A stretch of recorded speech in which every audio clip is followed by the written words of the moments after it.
నెల ఏదైతే 1వ తారీఖున పెన్షన్ కార్యక్రమంలో మరి కూటమి నాయకులందరం కూడా పాల్గొంటున్నాము. అదేవిధంగా ఈ రోజున ఏలూరు నియోజకవర్గం 38వ డివిజన్లో మరి అందరం కూడా ఇంటింటికి వెళ్ళి పెన్షన్లు ఇవ్వడం జరుగుతుంది. పెన్షన్ల కార్యక్రమానికి నాయకులందరినీ కూడా వార్డులోకి వెళ్తానికి ఎందుకైతే చంద్రబాబు నాయుడు గారు పెట్టారంటే కంపల్సరీ ప్రతి ఒక్కరు కూడా వెళ్ళి వాళ్ళకి పెన్షన్ ఇచ్చేటప్పుడు కూటమి ప్రభుత్వ పనితీరు పట్ల ఏ విధంగా ఉన్నది అనేది వాళ్ళ దగ్గర నుంచి ఫీడ్బ్యాక్ తీసుకోవటం. మేము ఇప్పుడు ప్రతి ఒక్కరిని కూడా వాళ్ళనే అడిగాం. అన్నా క్యాంటీన్ గురించి కానీ, ఉచిత బస్సు గురించి కానీ, ఏదైతే తల్లికి వందనం గురించి కానీ, అలాగే ఏదైతే ఇల్లు కట్టిస్తున్నారన్న దాని గురించి కానీ అన్ని విషయాలు కూడా అంటే ఒక్కొక్కరి దగ్గర ఒక్కొక్క సమస్య ఉంటుంది కాబట్టి కొంతమందికి ఇంకా ఇల్లు కంప్లీట్ అవ్వలేదని చెప్పారు, అన్నా క్యాంటీన్ చాలా బాగుందని చెప్పారు, వాళ్ళు తింటున్నారని చెప్పారు, తల్లికి వందనం పడిందని చెప్పారు. అలాగా ఏదైతే పని అవ్వలేదో ఆ పనులు కూడా మనకు తెలిస్తే వాళ్ళకి ఇమీడియట్గా చేసే పరిస్థితి ఉంటుందన్న ఉద్దేశంతోనే ఈ పెన్షన్ కార్యక్రమం అవచ్చు, స్వచ్ఛాంధ్ర కార్యక్రమం అవచ్చు, ప్రతిదీ కూడా ఒక్కొక్కసారి ఒక్కొక్క డివిజన్లో పెడుతూ అందరూ కూడా వెళ్తాం జరుగుతుంది.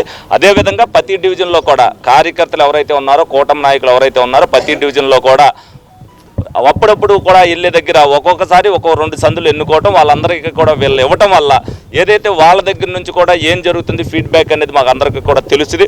వాళ్ళు చెప్పిన దాన్ని బట్టి మనం కూడా పని చేయడం, అలాగే ఏదైతే పరిసరాలు పరిశుభ్రంగా ఉన్నాయా లేవా, రోజు క్లీనింగ్ శానిటైజేషన్ వాళ్ళు వస్తున్నారా లేదా ఏంటనే విషయాలన్నీ కూడా తెలియడానికి ఇది ఒక మంచి అవకాశం కాబట్టి ఆ అవకాశాన్ని వీళ్ళందరూ కూడా వినియోగించుకోవడం జరుగుతుంది. అలాగే కూటమి ప్రభుత్వం వచ్చిన తర్వాత ఏదైతే 4000 పెన్షన్ ఉందో ఇవాళ వరకు కూడా ప్రతి నెల కూడా 1వ తారీఖున మరి వాళ్ళందరికీ కూడా అందించడం జరుగుతుంది. ఏ విషయంలో అయినా సరే కూటమి ప్రభుత్వం అనేది సంక్షేమానికి అభివృద్ధికి కట్టుబడి ఉన్నదని ఏదైతే డే 1 మాట ఇచ్చారో ఇవాళ వరకు ఈ 20 నెలల పరిపాలనలో కూడా 100% వాళ్ళందరూ కూడా సాటిస్ఫాక్షన్గా ఉన్నారు. ఇది ఈ ఫీడ్బ్యాక్ తెలుసుకోవడం కోసమే మనం అందరం కూడా వస్తున్నాం. మీడియా సోదరుల ముందు కూడా వాళ్ళు ఏదైతే మాట్లాడుతున్నారో వాళ్ళు కూడా ప్రత్యక్షంగా తోస్తున్నారు. తప్పనిసరిగా కూటమి ప్రభుత్వం ఇదే విధంగా ప్రజల పట్ల నిబద్ధతతో పనిచేస్తుందని చెప్పి సందర్భంగా అందరికీ కూడా తెలియజేయడం జరుగుతుంది. ఏలూరు నగరపాలక సంస్థ ఈ రోజున స్థానిక 38వ డివిజన్లో పెన్షన్లు ఇచ్చేటువంటి కార్యక్రమం 1వ తారీఖున ఉదయాన్నే మరి గౌరవ శాసనసభ్యులు బడేటి చంటి గారు, అట్లాగే గౌరవనీయులు పెద్దలు ఈ డివిజన్ ఇన్ఛార్జ్ ఈతకొండ శ్రీనివాస్ గారి ఆధ్వర్యంలో మరి ఇడా చైర్మన్ గారు, మార్కెట్ యార్డ్ చైర్మన్ గారు, కూటమి నాయకులందరి సమక్షంలో ఈ రోజున పెన్షన్లు పంపిణీ చేసేటువంటి కార్యక్రమం ఏర్పాటు చేయడం జరిగింది.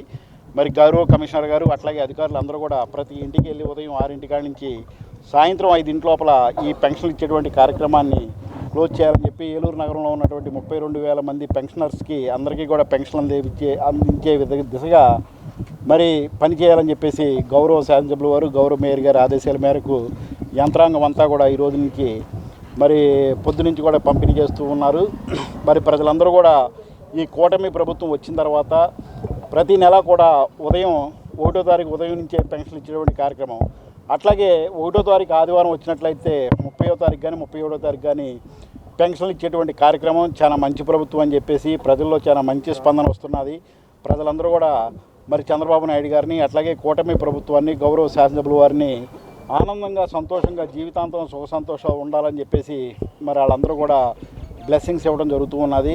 చాలా సంతోషంగా ఉన్నారు ప్రజలు. మరి కార్పొరేషన్ సంబంధించినటువంటి ప్రతి పనిని కూడా ప్రజలకు కావాల్సినటువంటి ప్రతి సౌకర్యాన్ని కూడా గౌరవ శాసనసభ్యుల వారి ఆదేశాల మేరకు నగరపాలక సంస్థలో ఉన్నటువంటి అధికారులు కానివ్వండి, గౌరవ కార్పొరేటర్లు, గౌరవ మేయర్ గారు అందరూ కూడా ఏలూరు నగర అభివృద్ధికి కృషి చేస్తున్నారు.